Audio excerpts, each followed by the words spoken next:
오늘 말씀은 설날 제사는 하나님께 드려라. 우리 명절을 맞이해서 명절을 어떻게 보낼 것인가를 한번 말씀을 통해서 보고자 합니다. 하나님이 정하신 명절이 많이 있죠. 하나님 성경에서 명절을 지내라고 하는 명절이 많이 있습니다.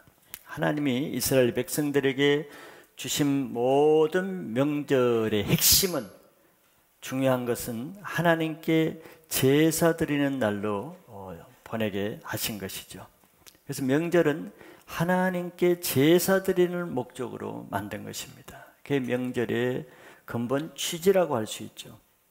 그래서 이스라엘 백성들은 하나님이 정하신 명절이 되면은 우리처럼 각자 고향으로 내려가고 시골로 내려가고 가족을 만나러 가는 것이 아니고, 물론 이스라엘 백성들도 가족도 있고 다 흩어져 살지만서도 명절이 되면은 온 민족의 남자들은 고향으로 가는 것이 아니고 예루살렘, 하나님의 성전이 있는 예루살렘으로 올라가는 대이동이 있게 됩니다.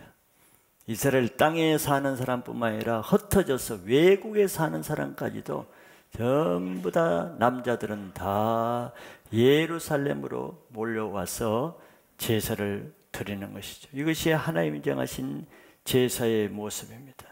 그래서 그곳에서 하나님이 드리려고 하는 그 제물을 가지고 최고의 것으로 하나님께 드리는 것이죠. 이것이 원래 하나님이 내신 명절의 의미입니다. 그러나 하나님을 모르고 살았던 우리나라 같은 이런 하나님을 믿지 않는 나라, 우리나라는 모든 명절이 하나님께 제사 드리는 명절은 하나도 없습니다. 모든 명절이 반대로 다 그날은 귀신에게, 우상에게 제사 드리는 명절뿐이죠. 많은 사람들이 명절에 하나님께 제사 드리기 위해서 교회로 몰려가는 명절이 아니고, 모든 사람이 설날과 추석만 되면은 다 고향으로 몰려드는 이유가 뭐겠습니까? 가족들이 함께 모여서 제사를 드리는데 가장 큰 의미를 두고 있는 것이죠. 그래서 우리 명절이 귀신을 지극정성으로 섬기는 가장 성대한 명절로 되어버린 것이죠. 이것이 하나님이 정하신 명절과 오늘날 우리나라에서 지내지는 명절의 차이점이라고 할 수 있습니다. 사단은 이렇게 우리에게 하나님 뜻에 맞게 제사 드리는 것을 잊어버리고 우리 엉뚱한 데 제사를 드리게 속여왔다는 것을 성경을 통해서 보면 알 수 있는 것이죠. 오늘 말씀이 바로 그것이죠. 무릇 이방인이 제사하는 것은 귀신에게 하는 것이라고 분명히 말했습니다. 하나님을 믿지 않는 사람도 제사를 지내긴 지내는데 그 제사를 지낸 대상이 귀신에게 하는 것이요, 하나님께 제사하는 것이 아니니 나는 너희가 귀신과 교제하는 자가 되기를 원하지 아니하노라 그랬어요. 이것이 제사를 지내면 안 되는 이유고, 왜 제사를 드릴 때 하나님 앞에 죄가 되는가 하는 이유가 여기에 설명되어 있습니다. 어떤 이유라도 이 성경을 그르치거나 또 합리화할 수는 없겠죠. 하나님을 믿는다 해도 캐톨릭 같은 데는 제사를 지내게 합니다. 어떤 명분으로든지 하나님은 분명히 귀신에게 하는 것이라고, 하나님께 하는 것이 아니라고 말씀하고 있죠.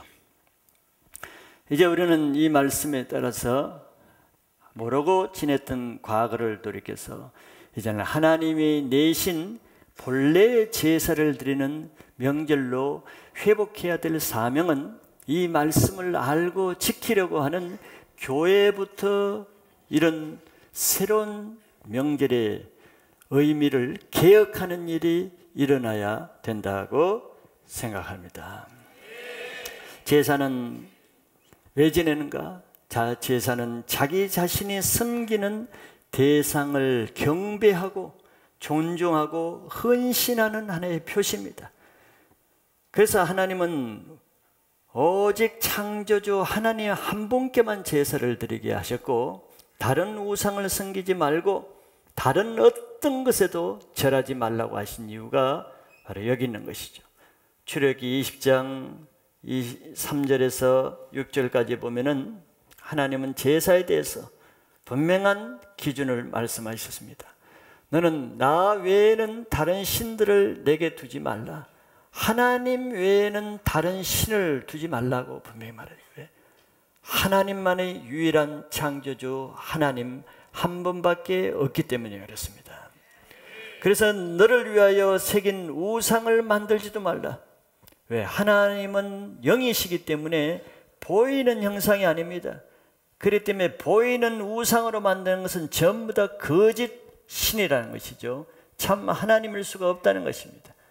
그래서 너를 위하여 새긴 우상을 만들지 말고 또 위로 하늘에 있는 것이나 아래로 땅에 있는 것이나 땅 아래 물속에 있는 것에 어떤 형상도 만들지 말라. 어떤 형상도 만드는 것은 하나님을 섬기는 것이 아니고 우상이라고 하는 것이죠. 그것들에게 절하지도 말라. 절해야 될 대상은 오직 하나의 한 분밖에 없다. 그리고 그것들을 섬기지도 말라. 왜냐하면 나 여호와 하나님 여호와는 질투하시는 하나님이신즉 나를 미워하는 자의 죄를 갚되 아버지로부터 아들에게로 3, 4대까지 이르게 하거니와. 하나님은 질투하시는 하나님이라는 거예요. 결혼한 아내가 한 남편만 섬기기를 원하지 어느 남자가 자기 외에 다른 남자를 섬기게, 다른 남자를 사랑하게 할 남편이 어디 있겠습니까? 그럼 그 남편이 질투하겠죠. 하나님이 그러신, 신은 오직 우리를 만드신 하나님 한 분밖에 없기 때문에 다른 신을 섬기지 말라는 것이죠. 그 말씀을 어기면은 미워하는 자의 죄를 갚되 아버지로부터 아들에게로 3, 4대까지 이르게 하나님이 심판 저주를 한다는 거예요. 3세대까지. 그래서 우상을 섬기고 제사를 드리고 귀신에게 절하는 이런 죄에 대해서 하나님은 분명한 기준을 우리에게 이미 말씀해 주신 것입니다. 그리고 나를 사랑하고 내 계명을 지키는 자에게는 1000대까지 은혜를 베푸시느니라 그랬어요. 하나님을 섬기는 자에게는 1000대까지 은혜를 베풀고 우상을 섬기고 귀신에게 절하는 자에게는 아비로부터 3, 4대 후손까지 심판을 받게 하겠다는 것입니다. 우리는 하나님께 속한 자는 하나님께 제사드림으로 영원한 1000대까지, 1000대는 영원하다는 것입니다. 영원한 생명을 얻는 축복을 받게 됩니다. 그러나 사단에게, 귀신에게 제사를 드리는 자는 그로 인해서 영원한 형벌을 받게 될 뿐더러 자손 3, 4대까지 저주가 있다고 말씀하시는 거예요. 사단은 하나님께 드려야 될 경배를 자기에게 드리게 함으로 하나님의 영광을 도적질하는 자입니다. 요한복음 10장 10절에서 도적이 오는 것은 도둑질하고 죽이고 멸망케 함이라 그랬습니다. 사단이 하는 일은 하나님 것을 도둑질하는 거예요. 사단은 이 세상 공중 권세 잡은 자라고 하죠. 이 세상 임금이라고 합니다. 이 세상을 주관하고 있어요. 그렇기 때문에 이 세상 공중 권세 잡은 자가 이 세상에서 하는 일이 뭐겠습니까? 이 세상에 여러 가지 풍습, 유행, 사건을 가지고 그것을 통해서 자기가 영광받고 그것을 통해서 사단을 숭배하는 매개체로 쓰는 것입니다. 모든 사람이 좋아하는 유행가와 인기 스타와 풍습과 유행과 모든 것 뒤에는 다 사단이 영광받는 것이 숨어 있다는 걸 믿는 사람들은 그것을 분별할 수 있는 능력을 가져야 됩니다. 그 증거가 뭡니까? 이 세상에 나타나는 모든 사람들의 열광하고 인기 있는 유행이나 풍습, 그것들 다 창조 질서를 거스르는 것들이 얼마나 많습니까? 또 그것이 얼마나 음란하고 악하고 하나님을 대적하는 내용과 그 사건들이 얼마나 많습니까? 그것이 바로 사단은 이 세상 유행과 풍속과 모든 시세를, 이 공중권세 잡은 모든 수단들을 통해서 하나님의 영광을 가로채서 사단이 대신 영감받고 하나님의 창조 질서를 거스르는 일을 하고 있다는 증표가 되는 것이죠. 그래서 우리는 이 세상 유행을 따라 살면 안 되는 것이에요. 에베소 2장 2절과 3절에 그때 너희는 그 가운데서 행하여 이 세상 풍조를 따르고, 이 풍조가 뭐겠어요? 유행입니다. 풍습입니다. 문화입니다. 그 시대. 그때라는 것은 예수를 믿지 않을 때, 우상을 섬길 때, 사단을 섬길 때 우리는 다 그 가운데서 행했단 말이죠. 행하는 구체적인 것이 이 세상 풍조를 따르는, 이 세상 유행을 따르는. 지금 유행이 뭐다 그러면 글로 따라가고, 딴 사람들이 뭘 좋아한다 하면 그걸 따라가고, 그 유행을 누가 만드는 것인데, 공중의 권세 잡은 자를 따랐으니, 그걸 풍조를 따르는 것이 바로 공중의 권세 잡은 자를 따랐다고 말하는 거예요. 공중의 권세 잡은 자는 사단을 말하는 것이죠. 사단이 만든 유행을 따라가니까 사단을 따르게 되고, 유행을 따른 사람 치고 하나님을 경배하는 사람 봤습니까? 세상 유행에 취해 있는 사람이 하나님을 사랑하는 사람을 봤습니까? 왜 하나님을 사랑할 수 없겠습니까? 곧 지금 불순종의 아들들 가운데 역사하는 영을 따르기 때문에, 하나님을 불순종하고 거역하는 그 영을 따르는데 어떻게 하나님의 말씀을 따를 수가 있으며 하나님께 순종하며 나올 수가 있겠어요? 불순종의 영을 따라 사는 사람들이란 말이에요. 전에는 우리도 다 그 가운데서 우리 육체의 욕심을 따라 지내며 육체와 마음에 원하는 것을 하여 다른 이들과 같이 본질상 진노의 자녀이더니, 이 우상을 섬기는 사람들의 특징을 잘 말씀해 준 것이죠. 그렇기 때문에 우리는 이 세상에서 당연하게 행해오는 모든 풍습과 유행을 통해서 역사하는 공중 권세 잡은 자들의 실체를 깨달아 말씀으로 그것을 분별하고 물리칠 수 있는 영역이 있어야 우리는 사단의 모든 악한 세력을 이길 수가 있게 되는 것이죠. 그래서 여러분들은 이 시대에 행해지는 모든 시세를 하나님 말씀으로 분별할 수 있는 영적인 분별력을 가질 수 있기 바랍니다. 그래서 오늘날과 같은 이런 설날을 맞이했을 때도 분별력이 필요하다는 것이죠. 그래서 설날과 추석에 두신 하나님의 뜻이 무엇인지, 이 설날을 어떻게 보내야 되는 것인지 그것을 알 필요가 있기 때문에 오늘은 이 말씀을 우리가 보고자 하는 것이죠. 로마서 12장 12절에 보면은 성경은 너희는 이 세대를 본받지 말라고 분명히 말하고 있어요. 이 세대를 본받지 말라는 것은 이 세대가 공중 권세 잡은 자가 다스리고 있기 때문에 본받지 말라고 하는 거예요. 이 세대를 본받지 말고 오직 마음을 새롭게 함으로 변화를 받아 하나님의 선하시고 기뻐하시고 온전한 뜻이 무엇인지를 분별하라. 설날의 이 시대를 따라서, 이 세대의 풍습을 따라서 할 것이 아니고 설날에 하나님이 선하시고 기뻐하시는 뜻이 무엇인가를 분별해서 하나님이 기뻐하시는 설 명제를 보낼 수 있기를 바랍니다. 왜냐하면 사단을 섬기는 그런 제사에는 영적인 의미가 숨겨져 있습니다. 하나의 문화가 아니고 풍습이 아니고 그 이상의 의미를 가지고 있기 때문에 문제가 된다는 것이에요. 특별히 설날과 추석, 우리나라는 모든 다른 명절은 다 이제 없어지고, 옛날엔 단오도 있고 2월도 있고 칠석도 있고 많이 있었죠. 우리 어릴 때는 그걸 다 지켰습니다. 설날 5일 쉬고 나면은 보름이 있고, 보름날 또 5일 쉬고 나면 2월이 있고, 2월 쉬고 나면 또 단오가 있고, 철저히 쉬는 날을 많이 만들었어요. 그러나 이제 많이 없어지고 두 명절만 남았죠. 설날과 추석만 지키고 있습니다, 공식적으로는.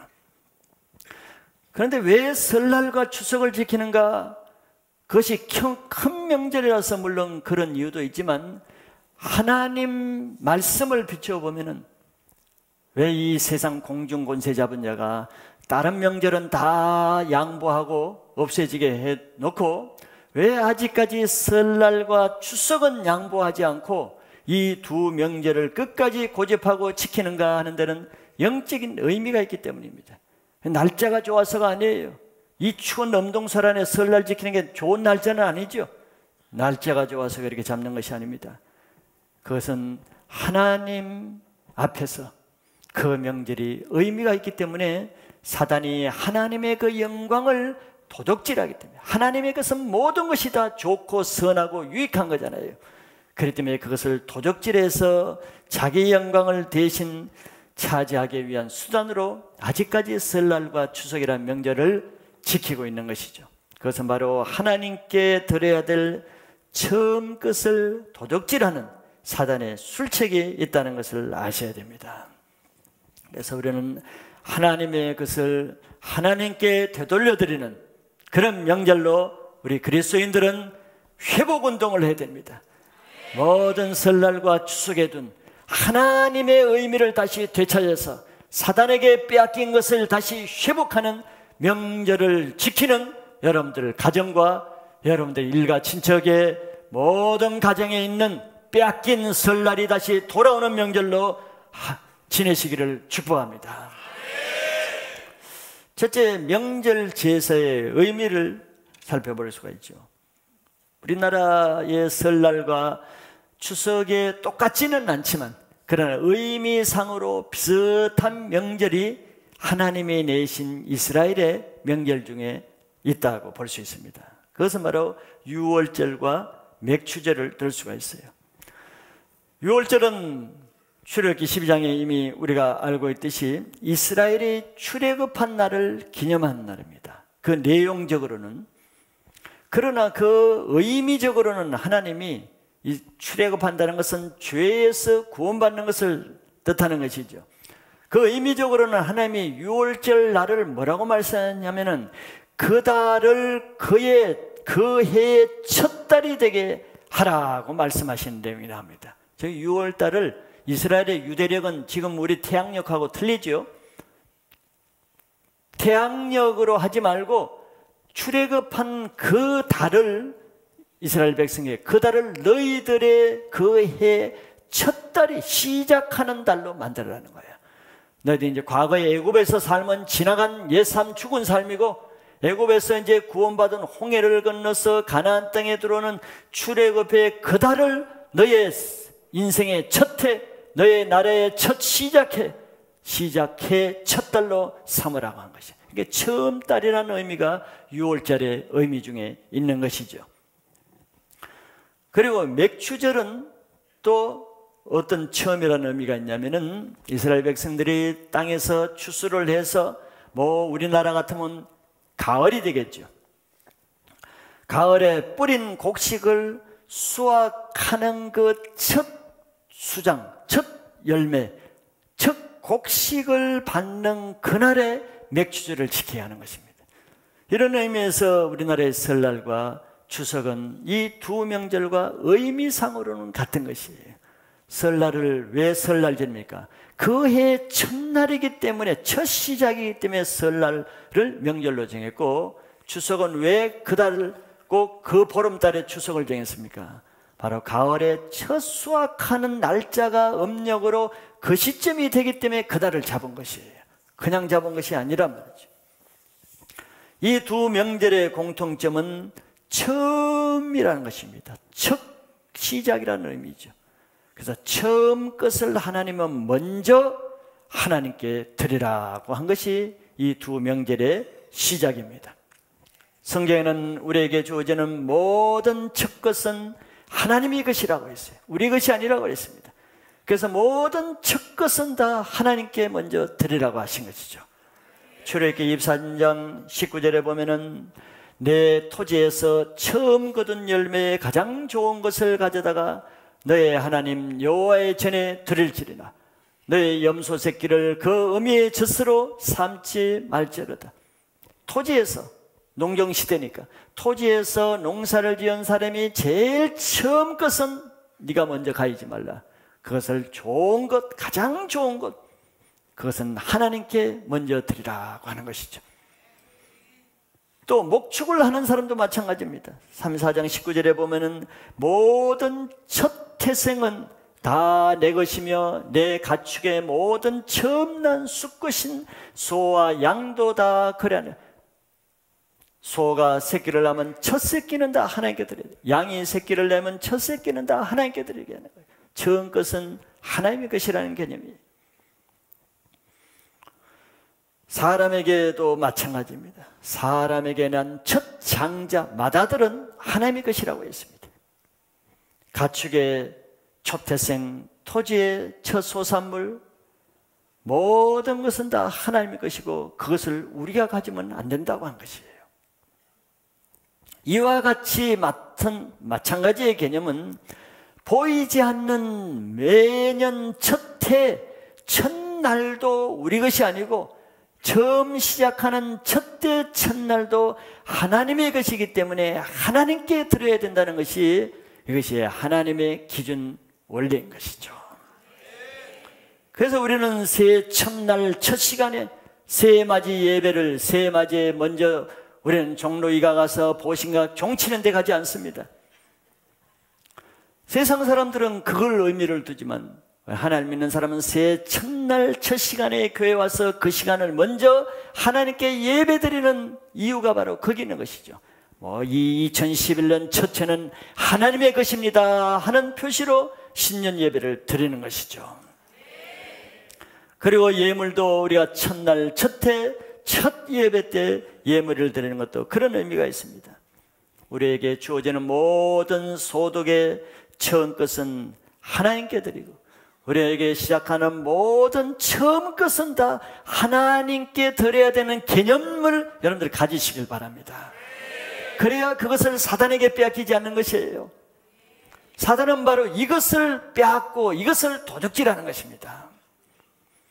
모든 처음 것은 하나님께 드려야 되는데 사단은 그것을 자기에게 드리기 바치게 하는 술수를 가지고 있단 말이에요.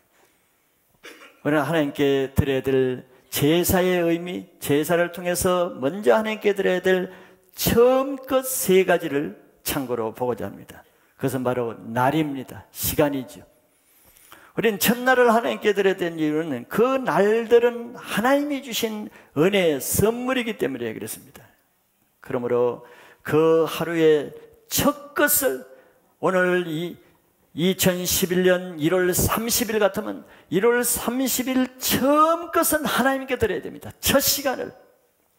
그래서 내게 주어지는 첫 시간을 우선 하나님께 말씀으로 찬송으로 기도로 먼저 우리가 새벽 기도를 하고 먼저 말씀을 먼저 보고 찬송을 먼저 하고 그렇게 할 때 그 하루가 하나님이 주관하시는 날이 되는 것이죠. 그러나 사단은 그 아침, 그 하루의 첫 시간을 어떻게 보내게 합니까? 하나님을 우선적으로 섬기지 않은 사람은 제일 먼저 아마 첫 시간에 일어나자마자 TV를 틀고 세상 뉴스에 관심을 가지고 아니면 그 다음에 신문을 보거나 다른 먹는 것을 먼저 찾거나 자기 할 일을 먼저 하겠죠. 그 하나님께 첫 시간 아침 새벽에 일어나자마자 하나님께 드려야 될 시간을 많은 사람들은 사단에게 빼앗기는 거예요. 개념이 없기 때문에. 그것을 첫 시간을 사단에게 뺏기면 그 하루가 사단에게 넘겨지는 것입니다. 사단에게 넘겨지는. 오늘은 당신의 날이니 가져가세요 하고 내 바치는 거나 마찬가지인 것이죠. 그런 첫 시간을 하나님께 드리기 위해서는 하루 일어나자마자 여러분들 첫 마디가 뭡니까? 아 피곤하다. 아 졸려 죽겠네. 아 오늘 또 직장 가야 되네. 아 오늘 또 주일이네. 벌써 왔네.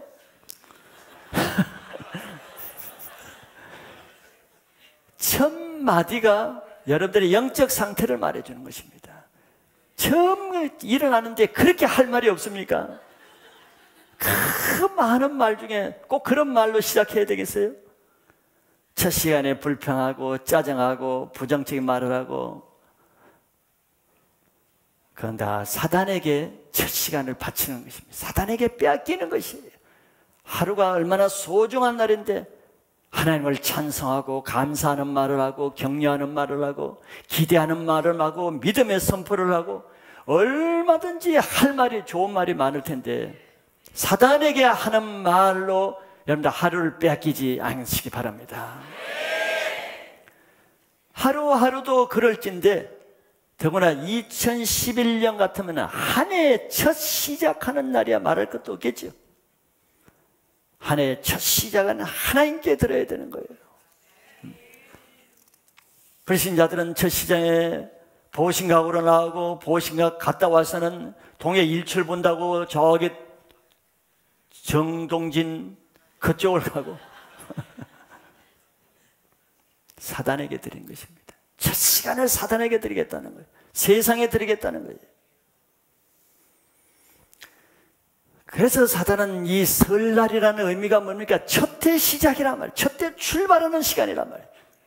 출발하는 시간에 사단은 첫날을 도둑질해가지고 해보러 가고 보신강 종치러 오고, 그 다음에 설날 명절이 되면 그 첫 시간을 옛날에는 촛불 켜놓고 제 귀신에게 제사를 드린 일로 한 해를 처음 시작하는 날이 설날이요, 추석이요, 명절 제사란 말이에요. 그래, 우리나라의 명절은 사단이 주관하는 명절이에요. 명절의 가장 중요한 것이 사단에게 제사 드리는 것이 명절의 제일 키포인트, 중요한 목적이에요. 그런데 사단에게 명절이, 사단이 주관하지 않는 설날이라 한다면은 그냥 평범하게 뭐 세상적으로 그래, 가족 만나서 오래간만에 만났으니까 덕담도 하고 음식 먹고 그냥 시간 보내면 되잖아요. 좋은 일 하다가. 근데 사단은 꼭 그렇게만 모이게 하지 않잖아요. 명절에 사람들이 모여서 떡을 먹고 음식 먹고 재밌게 놀다 가게 하지 않죠. 반드시 제사를 지내게 합니다. 놀라운 일이란 말이에요. 제사에 초점을 맞추는 거예요.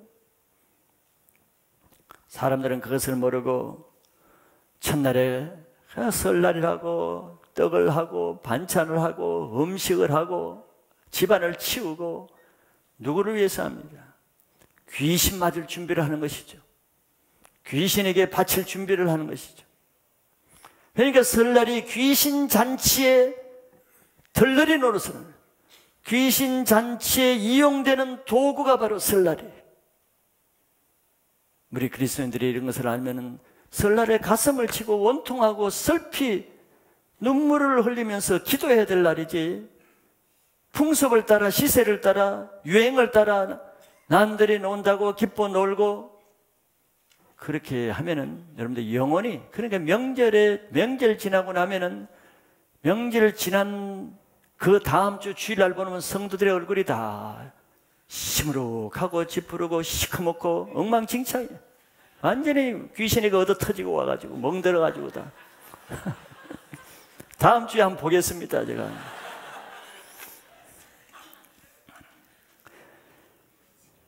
사단은 명절이라는, 즉 이 5,000년 동안 내려오는 풍습이라는, 유행이라는, 하나의 전통이라는 그것을 이용해서 합법적으로 귀신 섬기는 날로, 국가적으로 공휴일 날로 정해준단 말이죠.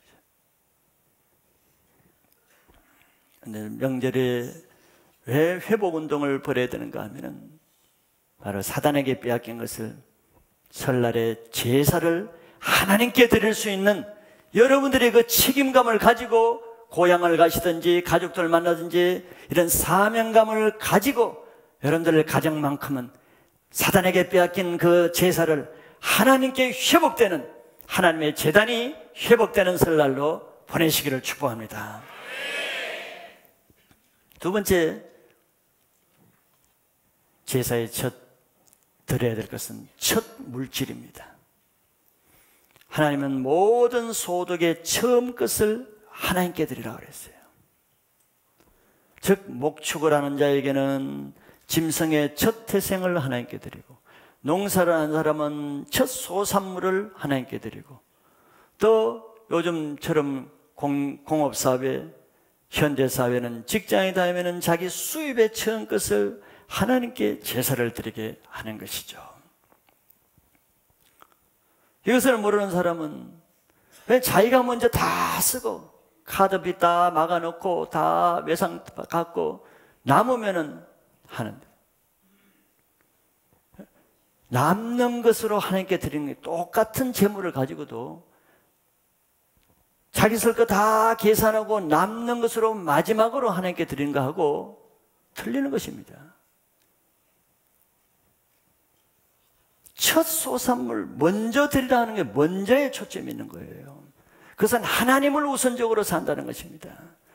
나중에 그것을 하나 하나님을 맨 나중에 생각한다는 것이죠. 그래서 하나님은 처음 먼저 하나님께 드리라는 이유가 하나님이 우선이라는 그런 제사 개념을 주시는 것이죠. 그런데 사단도 만만치 않은 존재입니다. 사단도 하나님께 드려야 될 그것을 알고 있기 때문에 어떻게든지 강도들은, 도둑들은 뻔하지요. 남의 재물을 가만 보고 있지 못합니다. 어떤 수단으로 그걸 빼앗고 강도질하고 도둑질하고자 하는 것이죠.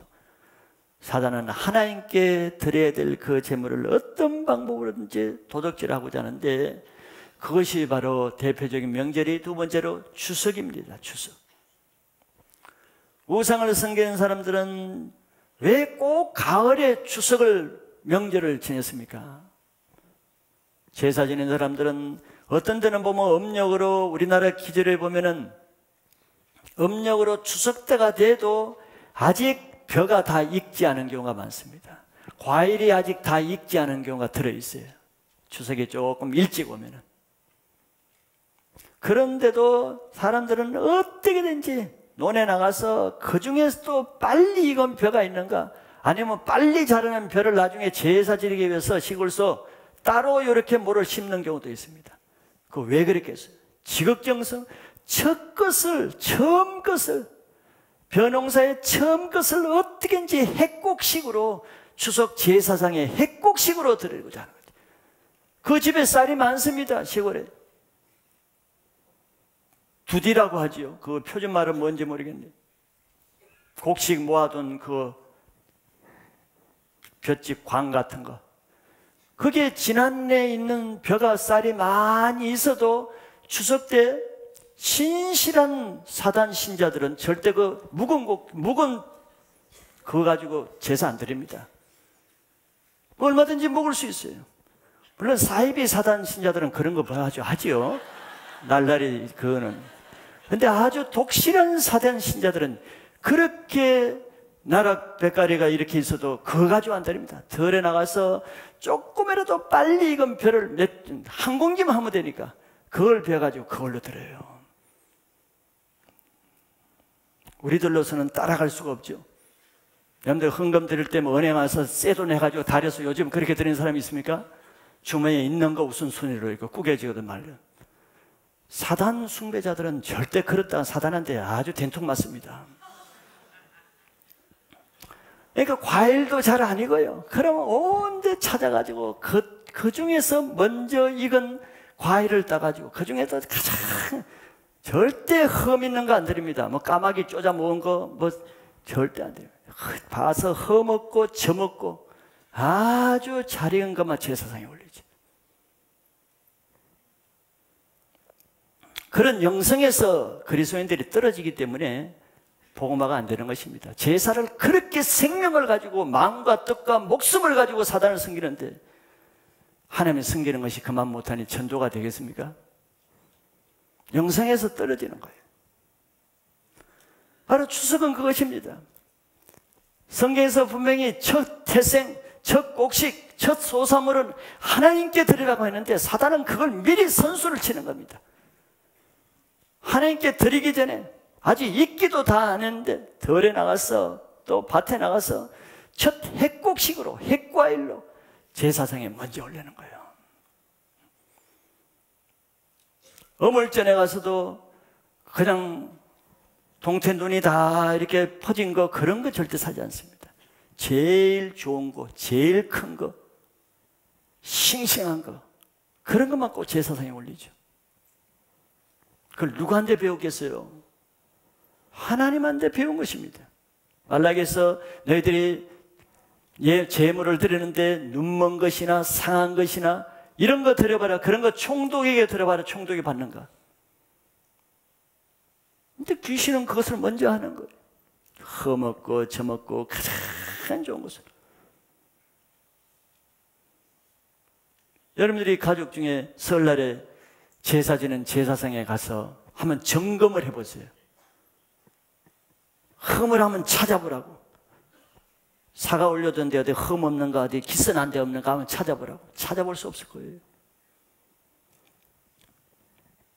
첫 소산을 하나님께 드려야 되는데 그것을 전부 다 도둑질해가지고 하나님께 가야 될 영광거리가 귀신 제사상 앞에 다 올려드리는 추석날은 정말 그리스도인들에게는 수치스러운 날인 것입니다. 왜? 영적으로 패배한 날이란 말이죠. 영적으로 하나님 것을 사단에게 빼앗기는 아주 모멸스러운 날이 추석 제사상입니다. 한 해 동안 수고해서 얻은 곡식이 누가 준 것입니까? 사단이 준 것입니까? 해를 누가 주고 비를 누가 내리고 자라게 하신 분이 누군데? 하나님이 자라게 하고 열매를 맺게 했는데 하나님께는 아무 감사를 안 드리고 도둑질하는 강도와 도둑놈 한 데 가서 그 수고한 것을 도둑에게 다 바치는 거나 똑같은 것이에요.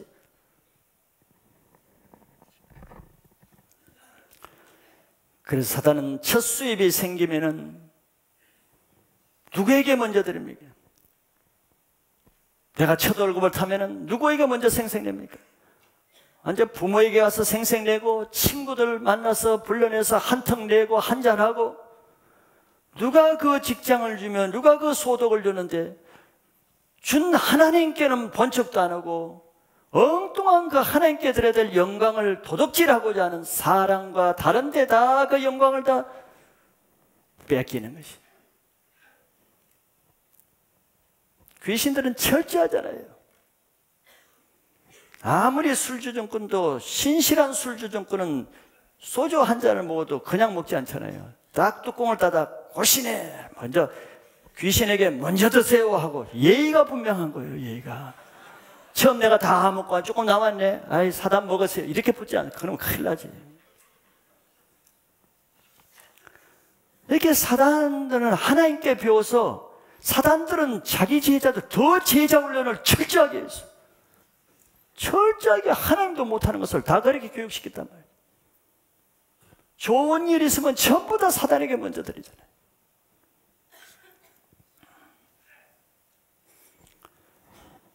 이런 세상 공중 권세자가 이 세상에 만들어 놓은 풍습, 제도, 전통, 형식들 그걸 여러분들이 영적인 눈으로 잘 체크해 보라고. 미풍양속적인 측면에서는 보지 말고 영적인 측면에서 보면은 5,000년 동안 이 땅을 잡고 있는 사단이 아주 능숙하게 우리를 능욕한 것입니다. 농락하는 것입니다. 여러분들 이 설날과 명절 어떻게 보내야 될까? 우리는 회복운동을 일으켜야 됩니다. 사단에게 빼앗겨진 것을 회복하는 개혁자가 되시길 바랍니다. 마지막 또 한 가지는 첫 일입니다. 노아 때 사람들이 죄를 범할 때 홍수로 심판을 했죠. 방주 안에 들어있는 노아의 가족 8사람밖에는 이 지구상에 인류가 없었습니다. 다 죽었지요. 숨 쉬는 동물들은 다 죽었습니다. 방주 안에 있는 동물들 외에. 이게 방주에서 제2의 인류가 시작하는 거예요. 어떻게 보면은 새로운 인류가 시작되는 것입니다. 심판받을 자를 다 심판하고. 그래서 물을 감하고 방주에서 이제는 방주 문이 열리고 이 땅에 새 일이 시작되는 거예요. 제2의 인류 시작이 될 때 노아가 제일 먼저 뭘 했죠? 바로 하나님께 제단을 쌓고 이 일을 시작하기 전에, 새 일이 시작하기 전에 하나님께 먼저 제사를 지냈습니다. 왜? 새 일의 첫 시작은 하나님의 것이고 하나님이 하셔야 된다는 그런 개념으로 제사를 드리는 거죠. 그것은 그 일의 시작을 하나님께 맡긴다는 믿음의 표시요 헌신의 표시입니다. 그래서 우리는 하나님 앞에 어떤 일을 시작하기 전에 먼저 그 처음 시작을 하나님께 먼저 제사 드리는 것으로 시작하죠. 그건 하나님이 주관하신다는 것입니다. 그래서 교회를 새로 옮기면은 입당 예배도 드리고 봉헌 예배도 드리고, 또 성도들이 사업을 하면 처음 개업 예배도 드리고, 이사를 가면은 또 입방 예배도 드리고, 학교에 새로 들어가면 또 기념 예배 드리고, 직장에 새로 들어가면 또 예배를 드리고, 또 사업을 시작하거나 새로운 일을 할 때 우리는 먼저 하나님께 예배를 먼저 드리는 것이 바로 노아가 새로운 새 일을 시작할 때 제사를 먼저 드린 것과 같은 개념이죠. 사단은 이것을 또 가만히 있을 리가 없죠. 사단은 좋은 것은 다 뺏으려고 그래요. 도적은 그 집에 좋지 않은 것은 도둑질해 가지 않습니다. 좋은 것은 다 빼앗거나 모방해서 자기에게 영광 돌리는 선수치는 일을 하죠. 사단도 사람이 사업을 시작하면 그냥 시작하게 하지 않죠. 사업을 시작해도 거기에 돼지머리를 넣고 막걸리를 부어놓고 고사를 지릅니다. 여러분들 그거는 직장에서 흔히 보죠. 사업 시작하는데 예배 드리는 사람, 물론 신실한 믿는 사람들은 그렇게 하겠지만 불신자들은 예배 드리고 시작하지 않습니다. 고사를 지내죠. 심지어 티쿠 같은 차를 하나 사도 그냥 안 탑니다. 얼마나 그 사단 신심한 그 믿음 때문에 반드시 부고대가리 하나를 놓고라도 고사를 지냅니다. 그들의 믿음이 대단한 것이죠. 집을 새로 사도, 건축을 해도 상냥식 할 때 부고대가리를 거기다 매달아 놓습니다. 부고의 희생 순환이죠. 부고값이 올라가는 거예요.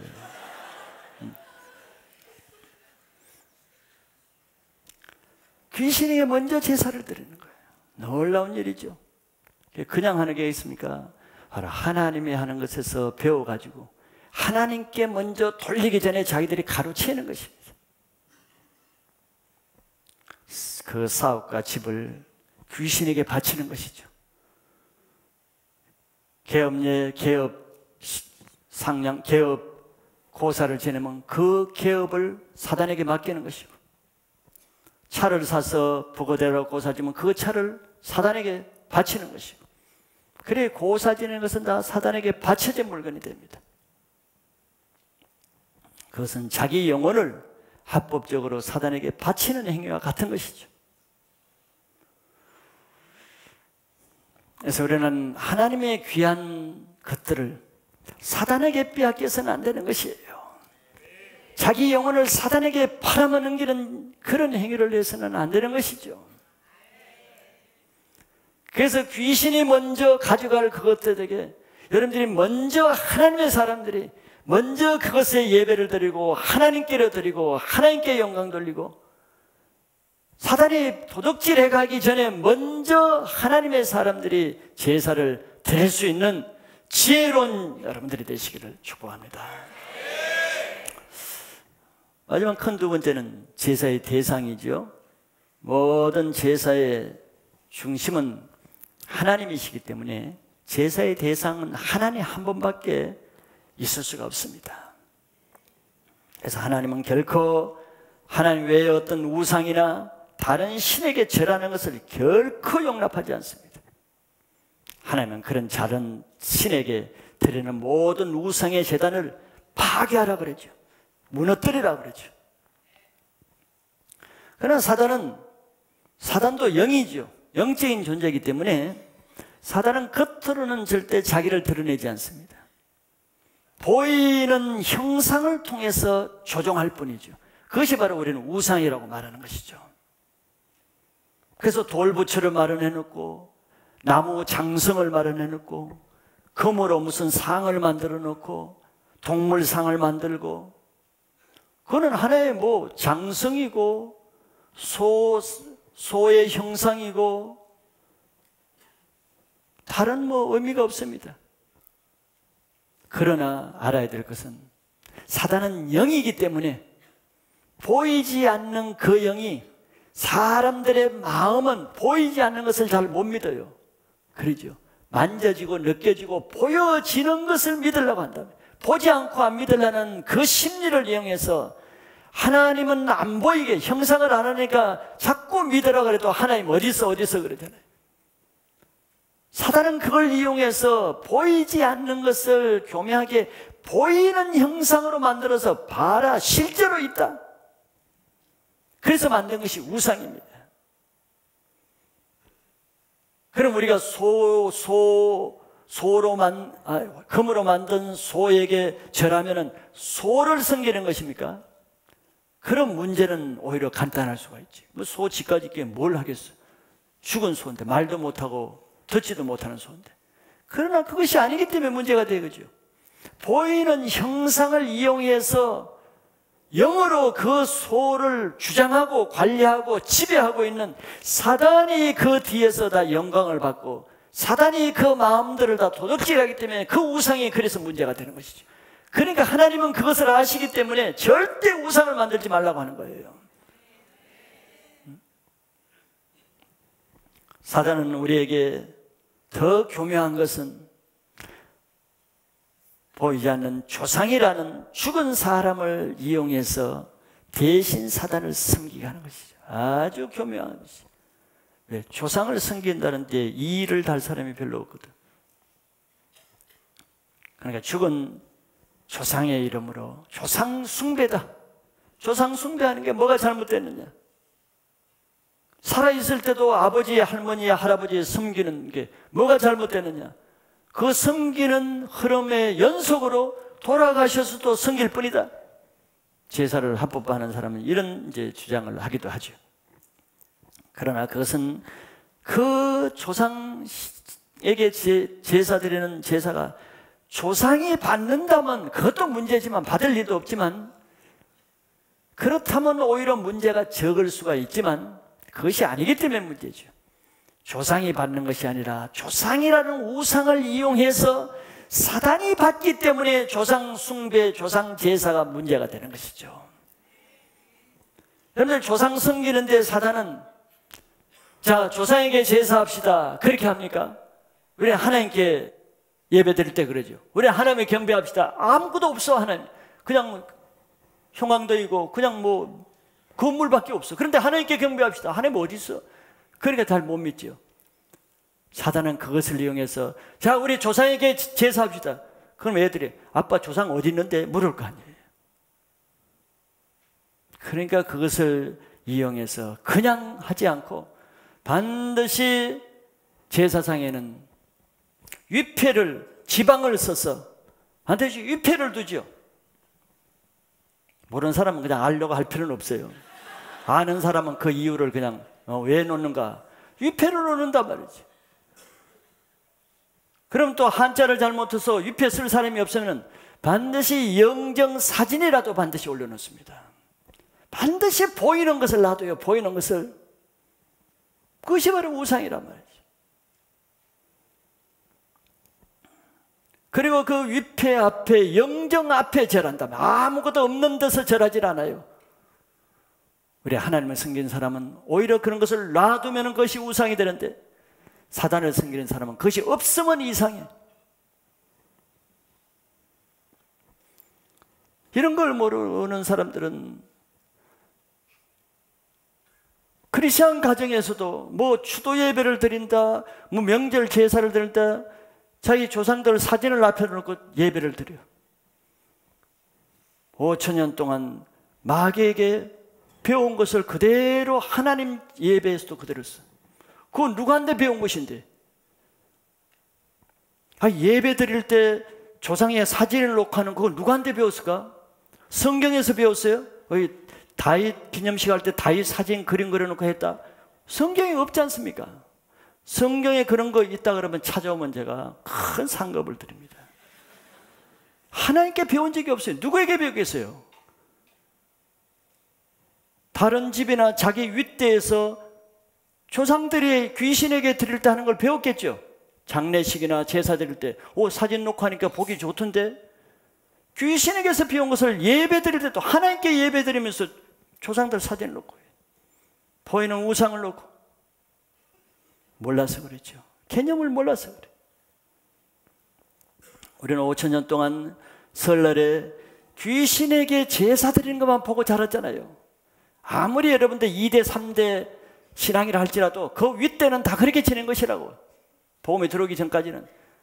그래 우리 가정, 가문, 가게에는 우상의 전통이 없다고 말할 수가 없어요. 예수 믿는 가정에도. 그 잔재들이 남아있단 말이에요. 잔재들이. 더 심한 가정은 예배 드리는데도 음식을 잔뜩 해놓고 상 차려놓고 예배를 드려요. 그건 누구한테 배웠겠어요?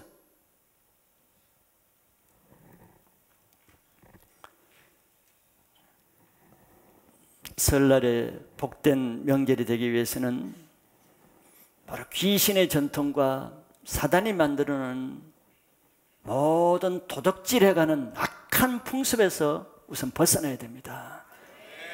그것이 있는 이상은 하나님이 그 명절을 기뻐하지 않고 진노의 날이 되죠.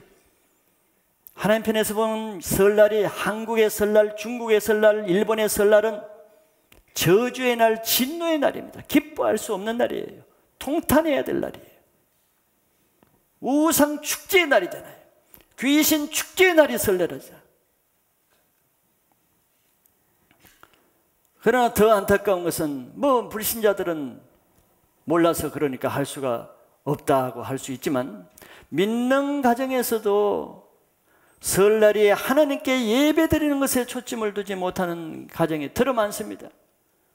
물론 예배를 안 드리는 가정도 뭐 있지만 드린다고 해도 설날의 중심이 예배가 아니고 예배는 들러리예요.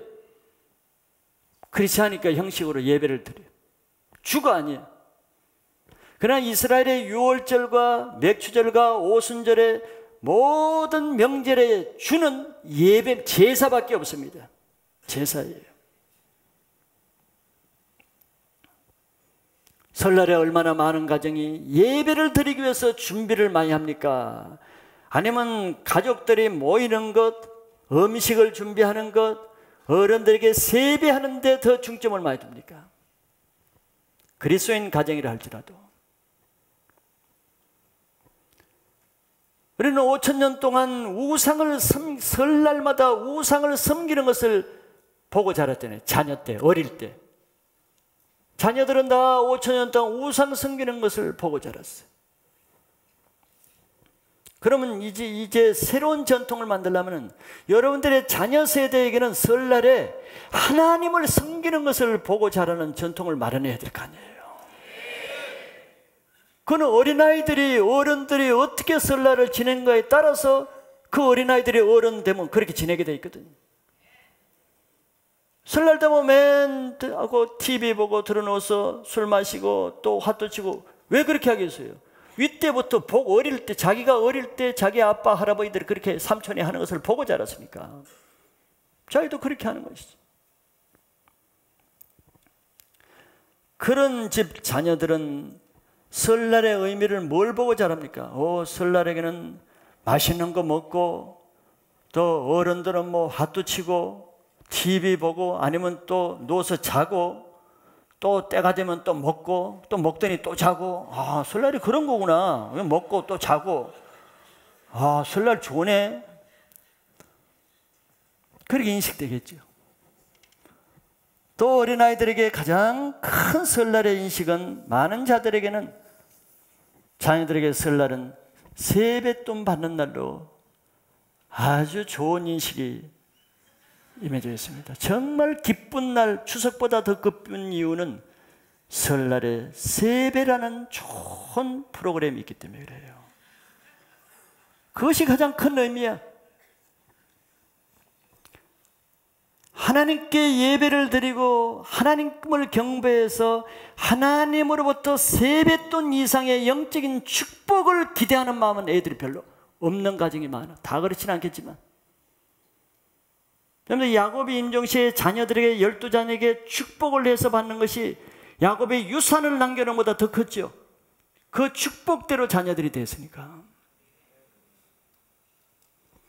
그런데 여러분들의 가정의 자녀가 설날에 기대하는 것이 설날에 하나님의 예배를 통해서 또 하나님을 기쁘게 하고 하나님의 말씀을 통해서 은혜를 받고 또 부모가 해주는 축복 기도를 통해서 은혜를 받는 그걸 기대하고 설날에 준비하는 자녀들, 그런데 얼마나든지 손은 들지 마세요.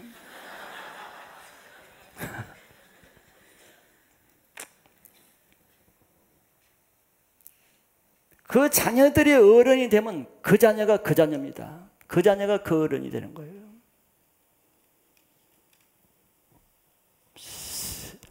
세배를 통해서 받을 기대는 크지만 예배를 통해서 받을 기대는 없는 자녀 세대.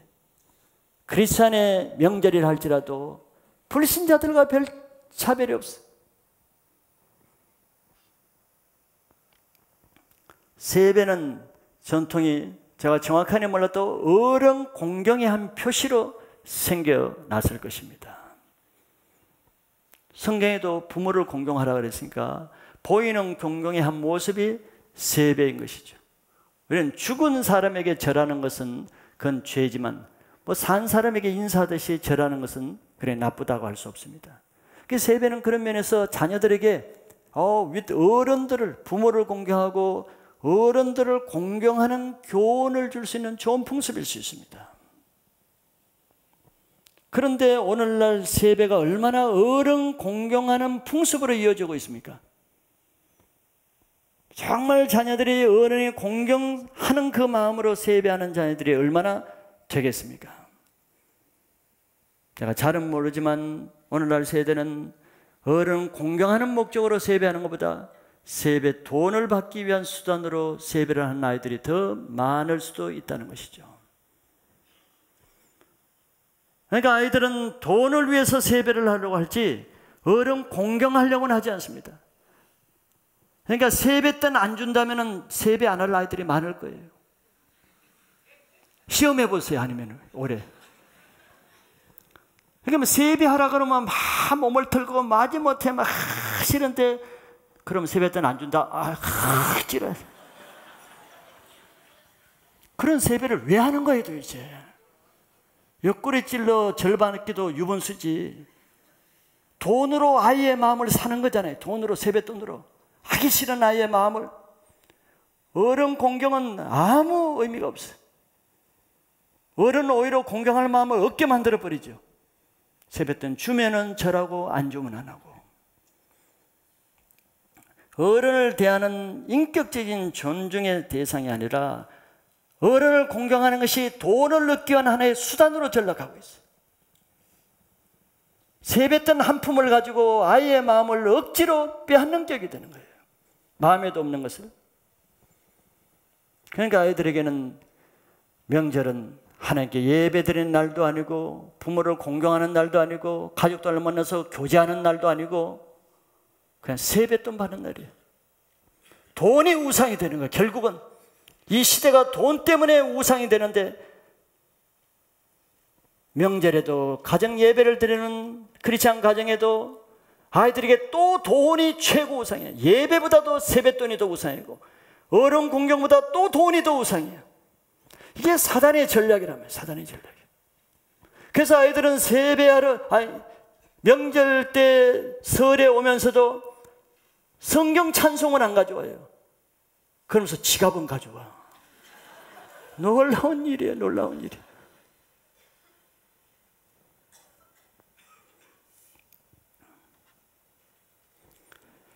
그래서 돈으로 사람을 평가하게 되죠.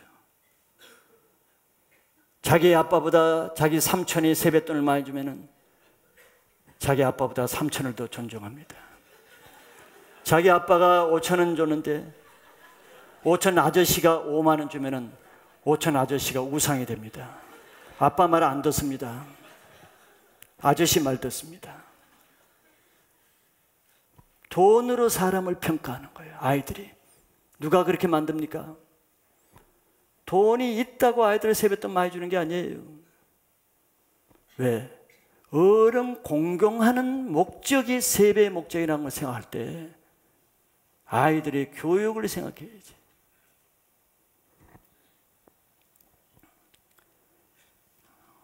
자, 우리는 명절 때마다 제가 똑같은 말씀이지만 추석 때나 설날 때 왜 같은 말씀을 계속 반복하겠습니까?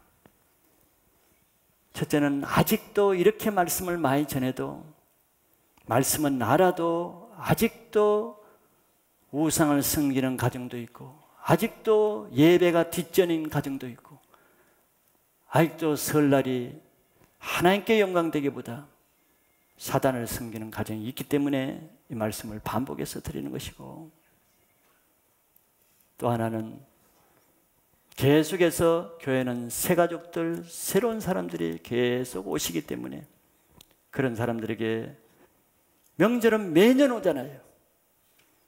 그렇기 때문에 이 말씀을 드리기 때문에 이 말씀을 듣는 사람들은 여러분들의 가정을 기억하고 회복해서 여러분들 자녀 세대에는 나쁜 풍습을 보고 자라지 않게 해야 될 책임이 있습니다.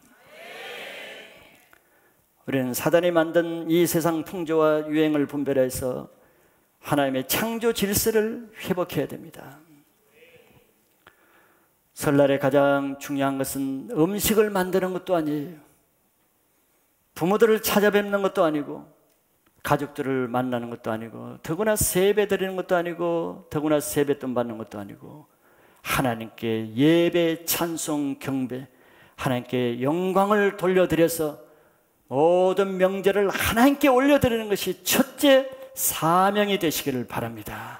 그래서 우리 성도님들 모든 가족의 설날이 새로운 기쁨과 영광이 되는, 하나님의 기쁨이 되는 설날 보내시기를 축복합니다.